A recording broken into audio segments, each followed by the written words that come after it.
বন্ধুরা আজকের এই ভিডিওতে আমরা যে সরকারি চাকরির বিজ্ঞপ্তি নিয়ে আলোচনা করব তার জন্য কিন্তু ইতিমধ্যে তোমাদের আবেদন প্রক্রিয়া শুরু হয়ে গেছে। আর সবথেকে মজার বিষয়, এই ভ্যাকান্সির জন্য যে পরীক্ষা তোমাদের হবে সেই পরীক্ষায় কিন্তু কোনো রকম নেগেটিভ মার্কিং থাকবে না, অর্থাৎ যে কোশ্চেনগুলো তুমি পারবে না সেগুলো কিন্তু তুমি চাইলে আন্দাজে টিক মেরে আসতে পারবে। তোমরা দেখতেই পাচ্ছ বোর্ডে হেডলাইন লেখা আছে বিএসএফ হেড কনস্টেবল এবং এএসআই অর্থাৎ অ্যাসিস্ট্যান্ট সাব ইন্সপেক্টর। কিছুদিন আগে একটা শর্ট নোটিশ জারি হয়েছিল, আমি তোমাদেরকে সেটা ভিডিওর মাধ্যমে জানিয়েছিলাম, কিন্তু সেই শর্ট নোটিশের এখন এটা তোমাদের হচ্ছে ফাইনাল নোটিফিকেশন আউট হয়ে গেছে, তোমাদের ফর্ম ফিল আপ শুরু হয়ে গেছে। লাস্ট ডেট কবে, কীভাবে অ্যাপ্লাই করতে হবে, কত টাকা ফিস লাগবে, বয়স কত হওয়া প্রয়োজন, এডুকেশন কোয়ালিফিকেশন কী হওয়া প্রয়োজন, তোমার হাইট ওয়েট চেস্ট কী হওয়া প্রয়োজন, কী কী ধাপের মধ্যে দিয়ে তোমাদের নিয়োগ প্রক্রিয়া সম্পূর্ণ হবে, পার মান্থ তুমি কত টাকা স্যালারি পেতে পারো, তোমাদের জব প্রোফাইল কেমন থাকবে, এক্সাম সেন্টার কোথায় থাকতে পারে, পরীক্ষার ভাষা কি, সমস্ত কিছু খুব দ্রুত আমরা আলোচনা করবো আজকের এই ভিডিওর মধ্যে দিয়ে। ঠিক আছে, চলো শুরু করা যাক। দেখো বিএসএফ অর্থাৎ বর্ডার সিকিউরিটি ফোর্সে দুরকম পোস্ট, একটা হচ্ছে হেড কনস্টেবল মিনিস্ট্রিয়াল আর একটা হচ্ছে তোমাদের এএসআই অর্থাৎ অ্যাসিস্ট্যান্ট সাব ইন্সপেক্টর স্টেনোগ্রাফারের একটা পোস্ট। ঠিক আছে, দেখো ফার্স্টেই আমরা আলোচনা করবো হচ্ছে ডেট নিয়ে। তোমাদের আবেদন প্রক্রিয়া শুরু হয়েছে আগস্ট মাসের 8 তারিখ থেকে, চলবে সেপ্টেম্বর মাসের 6 তারিখ অবধি। ঠিক আছে, অনলাইনে তোমাকে অ্যাপ্লাই করতে হবে, যে ওয়েবসাইটে গিয়ে তোমাকে অ্যাপ্লাই করতে হবে তার লিঙ্ক তোমাদের সুবিধার জন্য কিন্তু ডেসক্রিপশানে দেওয়া থাকবে। ঠিক আছে, এবং তার সঙ্গে সঙ্গে এই মুহূর্তে দাঁড়িয়ে যে অফিসিয়াল নোটিফিকেশন আউট হয়েছে তার লিঙ্কও তোমরা কিন্তু ডেসক্রিপশানে পেয়ে যাবে। ঠিক আছে, চলে আসবো আমরা ভ্যাকান্সি। মোট শূন্যপদ তোমাদের হচ্ছে 323, তার মধ্যে 312টা হচ্ছে তোমাদের হেড কনস্টেবলের জন্য। ঠিক আছে, আর 11টা হচ্ছে তোমাদের এএসআই এর জন্য। ওকে, আর একটা বিষয় আমি তোমাদের জানিয়ে রাখি, তোমরা যদি কেউ চাও যে যদি যোগ্য প্রার্থী হয়ে থাকো তোমরা কিন্তু দুরকম পোস্টের জন্য একসঙ্গে অ্যাপ্লাই করতে পারো। ঠিক আছে, একই দিনে পরীক্ষা হবে না, দুটো পোস্টের জন্য কিন্তু আলাদা আলাদা দিনে পরীক্ষা হবে, সুতরাং তুমি চাইলে কিন্তু দুরকম পোস্টের জন্যই অ্যাপ্লাই করতে পারো। ঠিক আছে, চলে আসবো আমরা। দেখো নেক্সট পয়েন্ট, অ্যাপ্লাই একটু আগেই বলেছি অনলাইন প্রক্রিয়ায় তোমাদের আবেদন করতে হবে।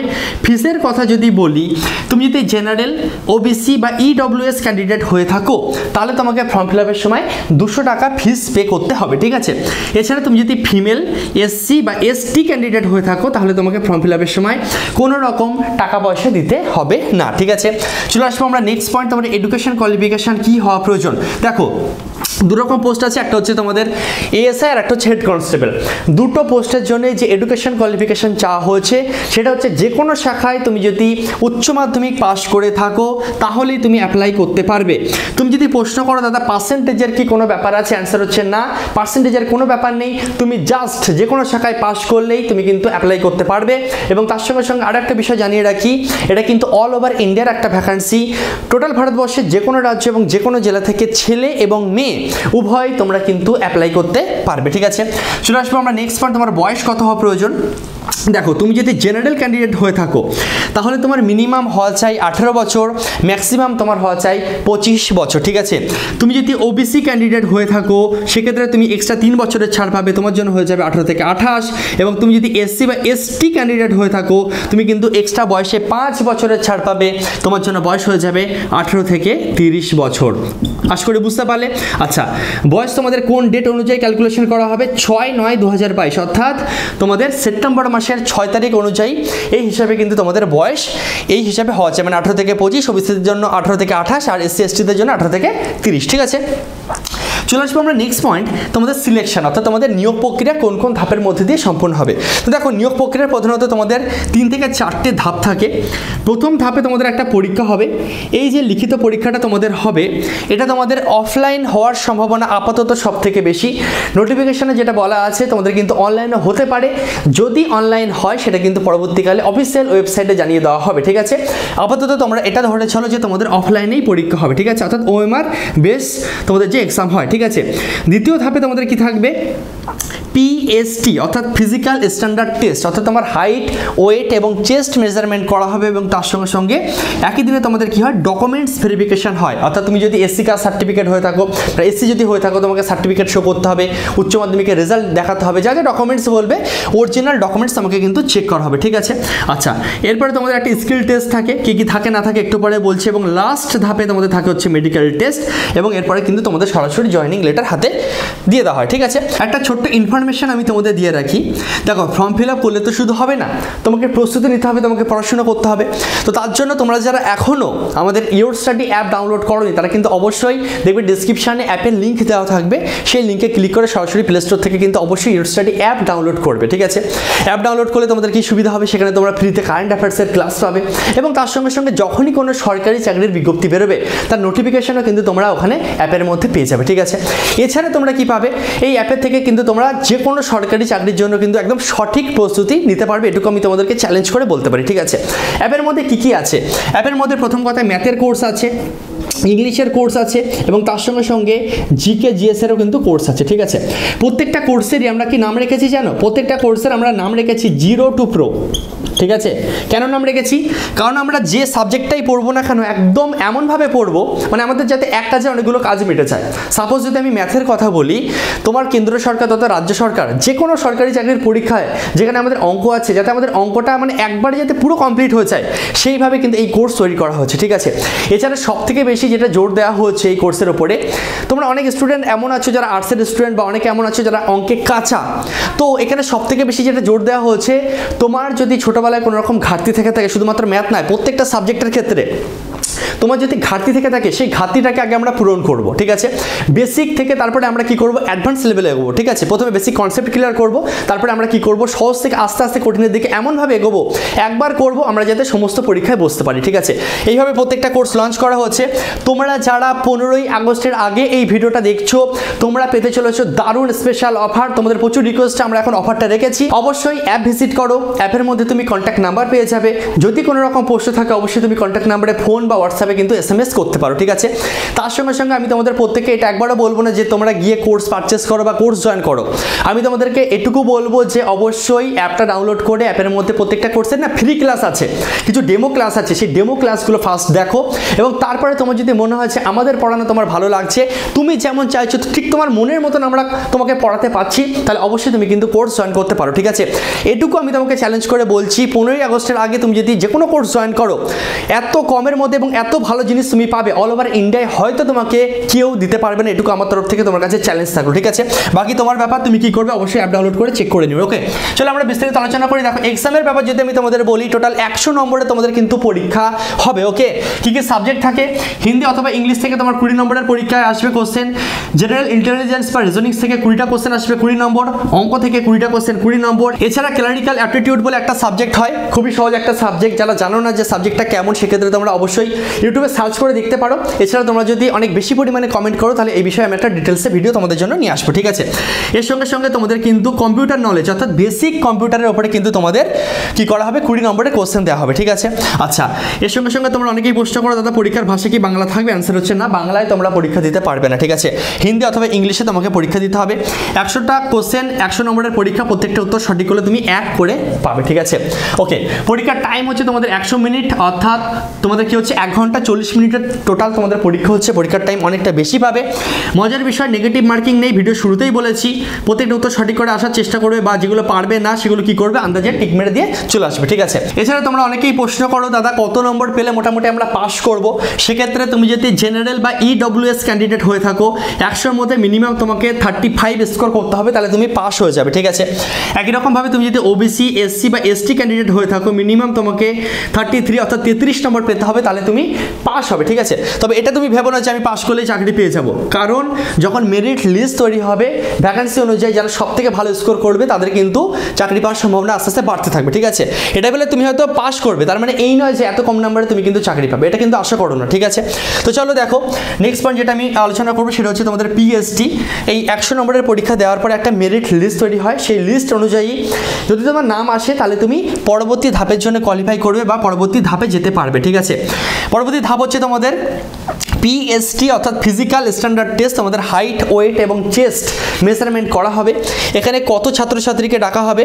টোটাল ভ্যাকান্সির মোটামুটি 10 গুণ। ঠিক আছে, টোটাল ভ্যাকান্সি কত? 323, তো এর 10 গুণ মানে কি হচ্ছে 3230 জনকে কি করা হবে, এই দ্বিতীয় ধাপে কিন্তু ডাকা হবে। ঠিক আছে, এই দ্বিতীয় ধাপে তোমাদের কি থাকছে দেখো ভালো করে বুঝবে, ছেলে এবং মেয়েদের জন্য আলাদা। তুমি যদি ছেলে হয়ে থাকো এবং তুমি যদি জেনারেল OBC বা SC ক্যান্ডিডেট হয়ে থাকো তাহলে তোমার মিনিমাম হাইট হওয়া প্রয়োজন 165 সেন্টিমিটার।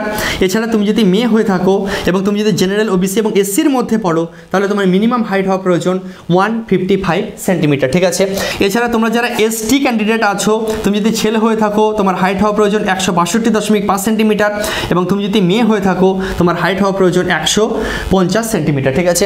এছাড়া যারা হিল এরিয়া থেকে অর্থাৎ পাহাড়ি অঞ্চল থেকে বসবাস করো তাদের ক্ষেত্রেও কিন্তু সেম 162.5 হচ্ছে ছেলেদের জন্য আর মেয়েদের জন্য হচ্ছে কি 150 সেন্টিমিটার। আশা করছি খুব সহজে বুঝতে পারলে। আচ্ছা, চলে আসি আমরা চেস্টের ব্যাপারে।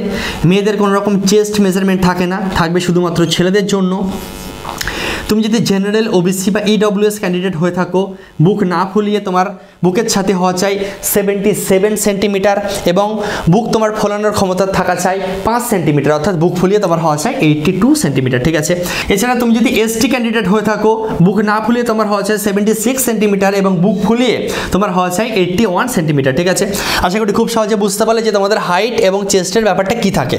এবার যদি চলে আসি ওয়েটের ব্যাপারে, তো দেখো ওয়েটের এমন কোনো পার্টিকুলার ব্যাপার নেই যে এতই হতে হবে, তোমার হাইট অনুপাতে কিন্তু একটা মোটামুটি ওয়েট হলেই হয়ে যাবে, ঠিক আছে। এই ধাপ তুমি যদি পার করে যাও, যদিও এটা কিন্তু কোয়ালিফাইং একটা নেচার, অর্থাৎ তোমাকে জাস্ট পার করতে হবে, এখানে কোনো রকম নম্বর কিন্তু তোমাদের থাকে না, ঠিক আছে। এই ধাপ তুমি যদি পার করে যাও একই দিনে তোমাদের কি হবে ডকুমেন্টস ভেরিফিকেশন হয়ে যাবে। ভিডিও শুরুতেই বলেছি তোমার কিন্তু অরিজিনাল যা যা ডকুমেন্টস আছে সেগুলো কিন্তু ম্যানুয়ালি চেক করা হবে, ঠিক আছে। এবার এই ধাপ আমি ধরে নিচ্ছি তুমি পার করে গেলে, ঠিক আছে। তাহলে পরবর্তী ধাপে তোমাদের কি থাকবে? পরবর্তী ধাপে তোমাদের থাকবে হচ্ছে স্কিল টেস্ট। আচ্ছা, স্কিল টেস্ট নিয়ে আলোচনা করার আগে আরেকটা বিষয় আমি তোমাদের জানিয়ে রাখি। তোমাদের অনেকের মনে আসতে পারে যে দাদা এখানে হাইট ওয়েট চেস্টের তো ব্যাপার হলো, তাহলে দৌড় লং জাম্প হাই জাম্প এই ব্যাপারগুলো কোথায় গেল? তো দেখো নোটিফিকেশানে কিন্তু কোনো রকম দৌড় লং জাম্প হাই জাম্প এই সমস্ত বিষয়গুলো বলা নেই, ঠিক আছে। এবার প্রশ্ন হচ্ছে কেন বলা নেই? দেখো এই যে তোমাদের হেড কনস্টেবলের যে পদটা না, বা তোমাদের যে এএসআই যেটা বলছি আমি অ্যাসিস্ট্যান্ট সাব ইন্সপেক্টর, এটা হচ্ছে তোমাদের স্টেনোগ্রাফারের পোস্ট, ঠিক আছে।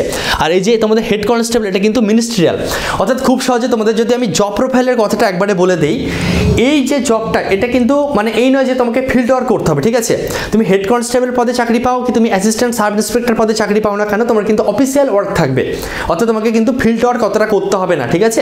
তোমাকে অফিসের মধ্যে বসে ক্লারিক্যাল পদে চাকরি করতে হবে, অর্থাৎ তোমাকে কিন্তু কম্পিউটারে বসে কাজ করতে হবে, ঠিক আছে। তো সেই জায়গা থেকে যেটা দেখা যাচ্ছে তার জন্যই হয়তো তোমাদের কোনো রকম দৌড় লং জাম্প হাই জাম্প এই ব্যাপারগুলো নেই, ঠিক আছে। আশা করছি বুঝতে পারলে। তো দেখো স্কিল টেস্টে যেটা আমাদের চাইছে, এখানে যেহেতু দুরকম পোস্ট আছে, তুমি যদি হেড কনস্টেবলের জন্য অ্যাপ্লাই করো তাহলে তোমার থাকবে হচ্ছে টাইপিং টেস্ট, ওকে।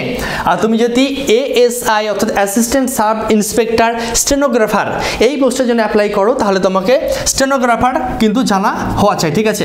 এবার তোমরা অনেকে বলবে যে দাদা আমি টাইপিং জানি না বা স্টেনোগ্রাফার সম্বন্ধে বা স্টেনোগ্রাফার যে কাজগুলো হয় এই সম্বন্ধে আমার কোনো নলেজ নেই, তাহলে কি আমি অ্যাপ্লাই করবো না?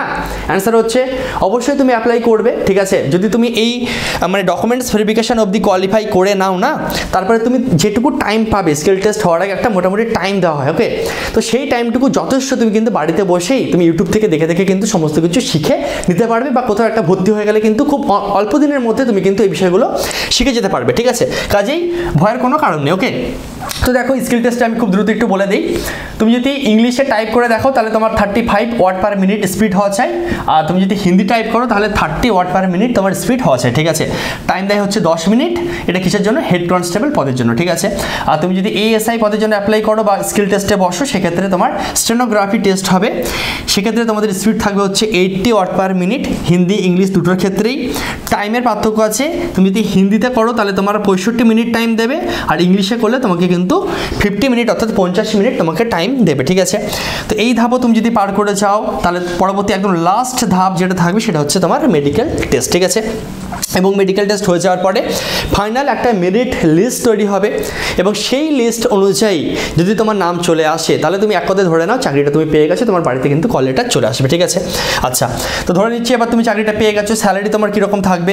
হেড কনস্টেবল পদে যদি চাকরি পাও মিনিমাম সব কিছু মিলিয়ে প্রথমেই ইন হ্যান্ড মিনিমাম ধরে নাও 36,000 টাকা মতন তোমার কিন্তু প্রথমেই স্যালারি শুরু হবে, বাড়তে বাড়তে একদম শেষের দিকে প্রায় তোমার কিন্তু 90,000-এর কাছাকাছি স্যালারি চলে যায়, ঠিক আছে। প্রতি বছর বাড়তে বাড়তে এটা কিন্তু প্রায় 90,000 হাজারের কাছাকাছি চলে যায়। ওকে, আর অ্যাসিস্ট্যান্ট সাব ইন্সপেক্টর পদে যদি চাকরি পেয়ে যাও, মিনিমাম তোমার 40,000 টাকা থেকে শুরু হবে, বাড়তে বাড়তে প্রায় কিন্তু এটা 1 লাখের কাছাকাছি তোমাদের কিন্তু স্যালারি চলে যাবে। ঠিক আছে, একদিনে যাবে না, প্রতি বছর বাড়তে বাড়তে তোমার কিন্তু স্যালারি আস্তে আস্তে 1 লাখ অবধি কিন্তু পৌঁছাতে পারে। ঠিক আছে, তো বন্ধুরা আশা করছি ফর্ম ফিল আপ করার আগে যে বিষয়গুলো অবশ্যই তোমাদের জানার প্রয়োজন ছিল খুব দ্রুত এবং খুব সহজে তোমাদের সামনে তুলে ধরতে পারলাম।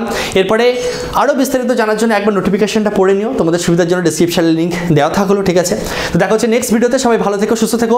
যোগ্য প্রার্থী হয়ে থাকলে অবশ্যই কিন্তু অ্যাপ্লাই করো, যেহেতু নেগেটিভ মার্কিং নেই। আমি তোমাদের প্রত্যেকে বলবো অ্যাপ্লাই করো, হোক বা না হোক, কমসে কম তোমার এক্সপিরিয়েন্সটা হবে। ঠিক আছে, দেখা হচ্ছে নেক্সট ভিডিওতে। সবাই ভালো থেকো, সুস্থ থেকো।